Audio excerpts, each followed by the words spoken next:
What is going on out there, peeps? Let's get back in. What's going on with the Iraqi Dinar? Is there more chitter chatter about the exchange rate? Good Lord. All right, so you had to choose. See these piles? You want this pile over here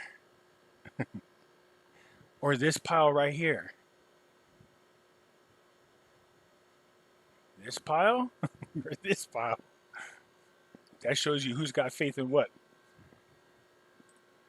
All right, you guys know if you're thinking about buying precious metals, and trust me, you should. June 28th is coming up much quicker than you know it. So exchange that crappy fiat dollars in for some real money and go buy some gold and silver at Money Metals Exchange. The link is down below in the description. If you are a first-time buyer and you spend more than $100, use promo code Pimpy, P-I-M-P-Y, and get a free half ounce of silver. For those of you asking me about my address, here it is. Just pause and write it down. You guys know I got Pimpy's News Network, so come hang with Pimpy. There are some great videos. I'm telling you, there's stuff that you will not hear on YouTube. The subject matters are pretty deep. Not just that, you have this. And this one for reals. I uploaded some new ones. I have spoken to Jamie Deluxe. We're going to try to set up a time to do an interview. I have a lot of questions I want to ask this man. I'm just curious to see where it goes. He's been doing these videos for years, and he has a lot of insight on what's going on over there in Hollyweird, all right? You guys know I got Pimpy's Investment Chat, same name as the YouTube channel. Over here, we do talk about gold, silver, cryptocurrencies, as well as foreign currency investments.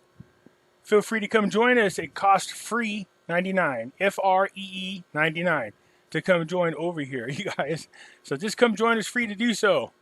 You can ask all kinds of questions. The group is pretty knowledgeable and be able to answer a lot of your questions.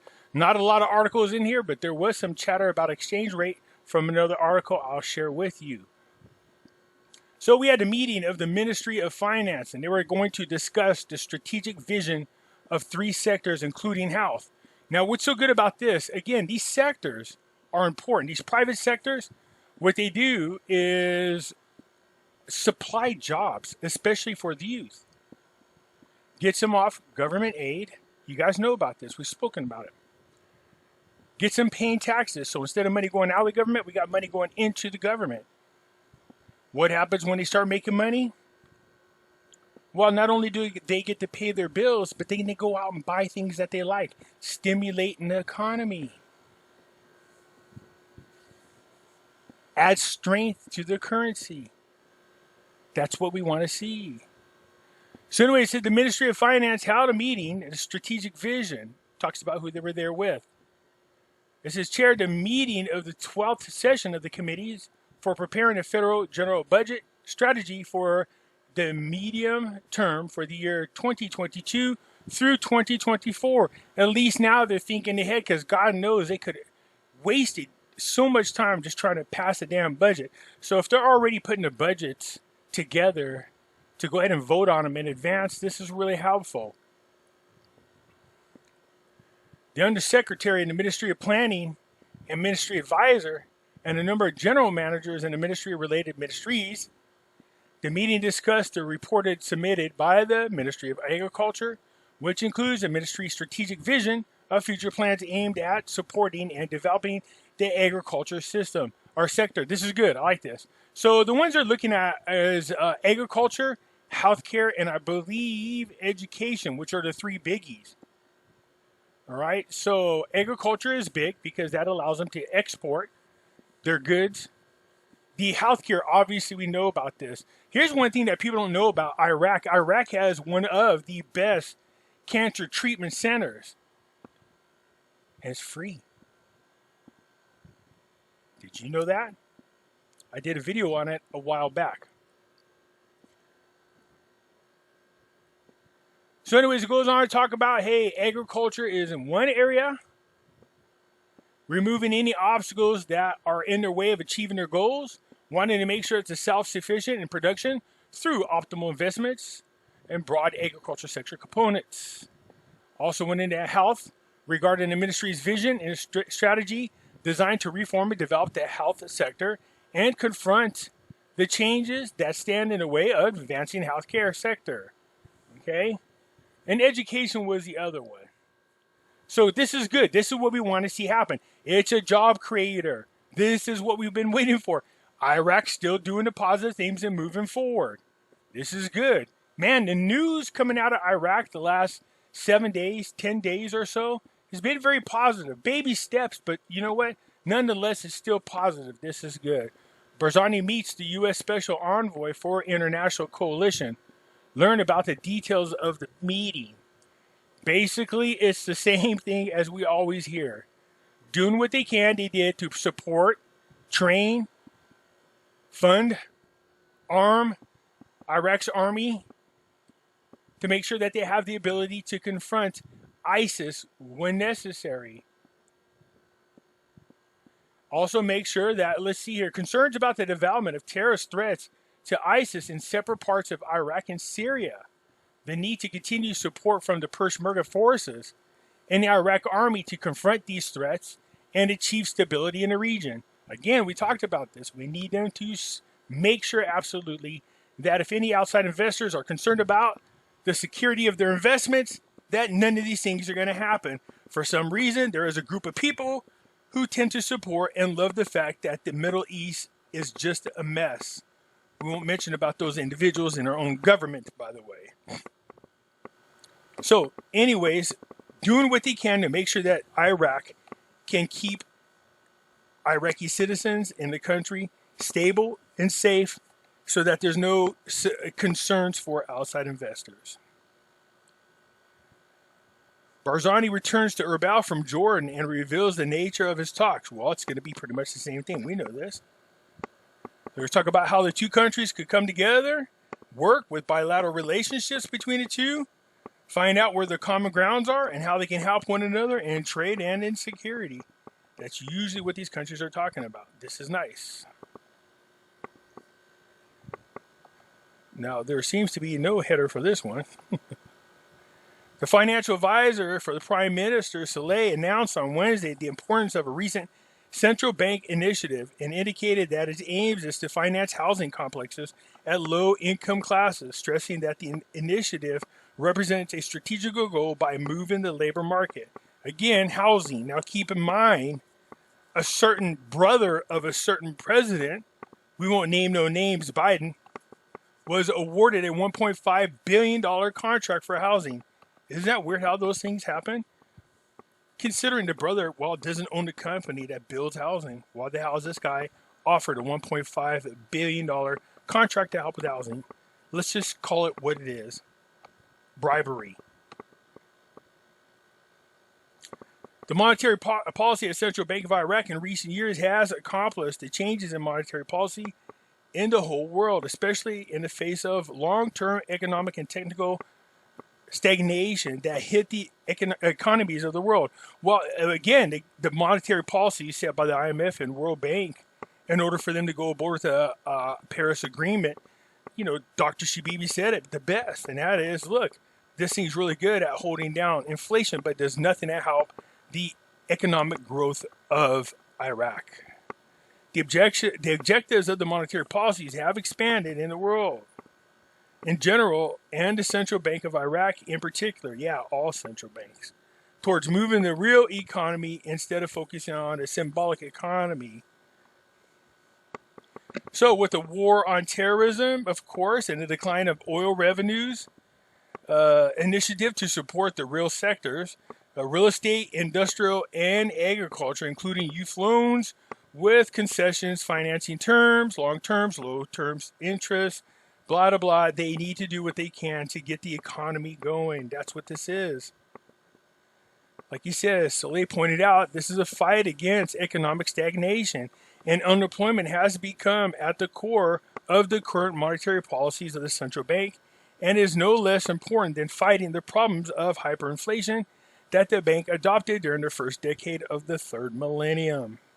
So it looks to me like they have put those white papers out. The white papers are supposed to be addressing these issues. Again, making sure you avoid the IMF and the World Bank. I've had people comment and they're going, no, the IMF and the World Bank doesn't say what's going on. Yes, they do. Yes, they do. You see, they might not at the moment, but going all the way back to 2003, I'm not sure, what is it, 2013, 14, whenever it was that Iraq entered into the Paris Agreement, they had to agree to the monetary policy set by the World Bank and IMF. So yes, they did. I did a million of those videos. The construction sector embraces a percentage of no less than 18% of the labor force. That's nice. That's huge, by the way. And it can move to 200 different work paragraphs in the same time. Okay, let's let them do this. Build infrastructure, build housing, build schools, build hospitals, put people to work, stimulate the economy. Let's get her going. A stimulated economy strengthens the dinar. Okay. So let's get over to this article. Thanks to Mikey, sent me this article to take a peek at. It says Parliamentary Finance sends an urgent message to the government regarding dollar prices.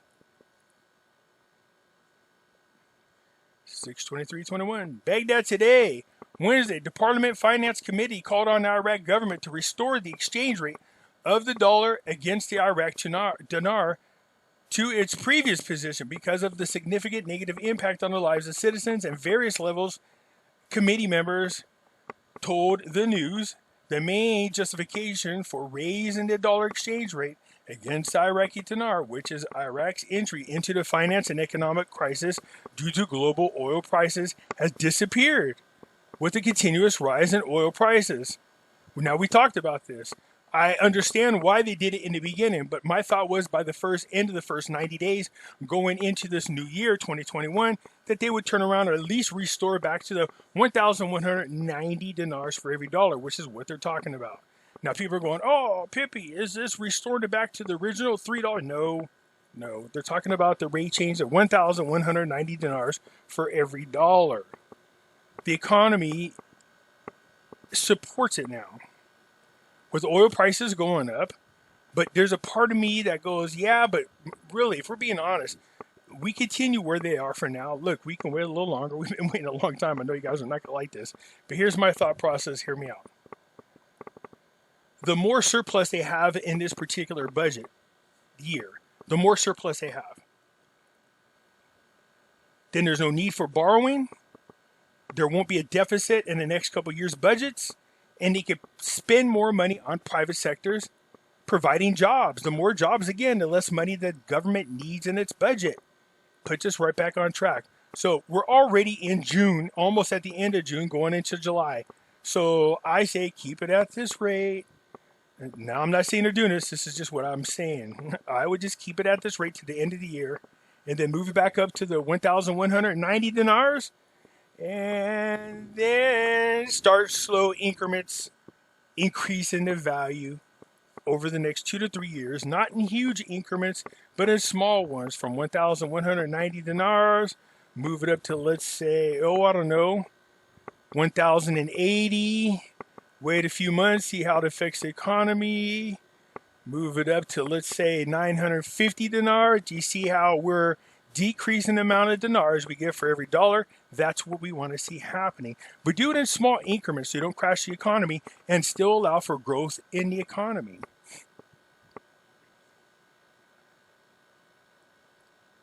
It benefits the Iraq people.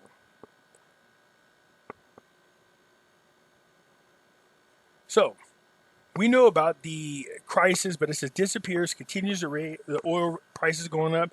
The difference between the current price and the price recorded in 2021 budget has indicated that with the rise in oil prices, Iraq government must restore the dollar's exchange rate to its previous position.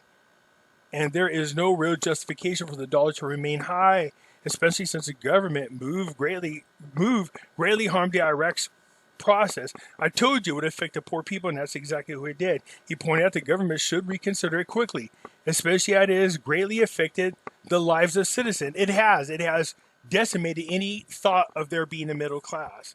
And as a matter of fact, moved more people from upper class down to lower class. There's a higher level of poverty.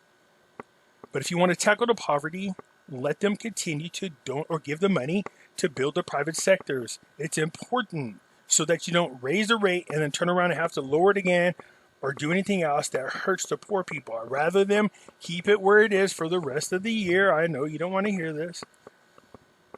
And there be a surplus in the money. And from that surplus, continue to develop the private sector so that we don't have to take a step back anymore. We can just keep moving forward in slower increments. All right? So we'll see where they're going with this. That's just my opinion. I'm not saying they're doing that. But the need to turn around and restore back to its previous position when right now there's a surplus, I say continue to let the surplus happen. Just so there's more money to rebuild the private sector. All right, you guys, you let me know what you think. Hit the thumbs up button. If you're not a subscriber, please do so, because when you do, it helps out the channel, and I surely do appreciate it. I'm out.